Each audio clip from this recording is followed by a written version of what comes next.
ng Pano Lady. Pa-subscribe naman po dyan.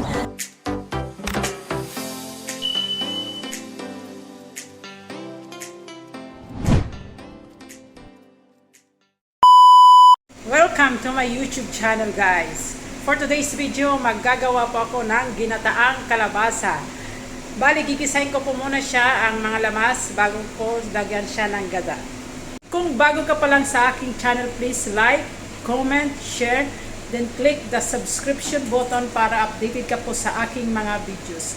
Before nga pala ako mag-start, mega shoutout po sa lahat ng viewers, sa lahat ng subscribers, sa lahat ng supporters ko all over the globe. Maraming salamat po. Thank you so much, guys.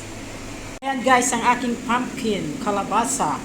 Ayan, may malunggay leaves po ako. Siyempre may dried fish. Dilis po, dilis. Ayan ang aking panggisa. Ayan.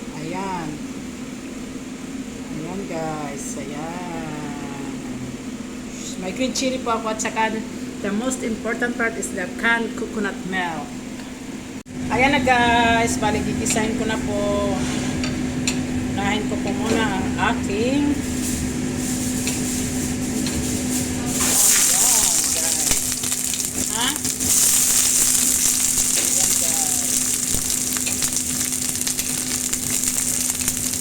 bundok po yan guys na onion para mananampo.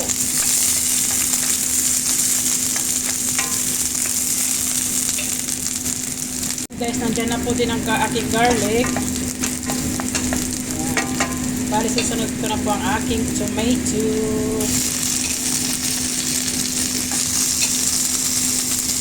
Ginisang kalabasa na may gata dyan guys.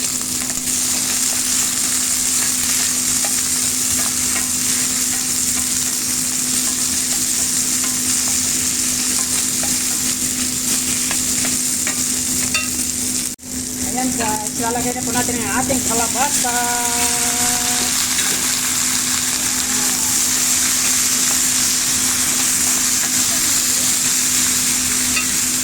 Ayan guys, lalagay na po natin ang ating coconut milk. Ayan.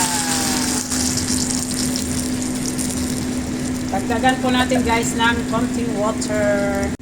Ayan guys, kasi sticky po siya, dadagdagan po natin ng konting water. Ayan. At saka ilalagay na rin po natin ang ating green chili. Ayan guys. And then, may pagkulo guys, titimplahan po natin siya. Guys, dahil kumukulo na, titikman po natin siya. Dahil guys, medyo lata na po ang ating kalabasa, ilalagay na po natin ang ating pinakamasarap guys, ang dilis. Ayan. Ayan guys. Oh, masarap ka. Ano lang natin mga 1 minute guys. Last part guys ay ang ating malunggay. Ilalagay na po natin. Ayan. Look at it guys. Ayan.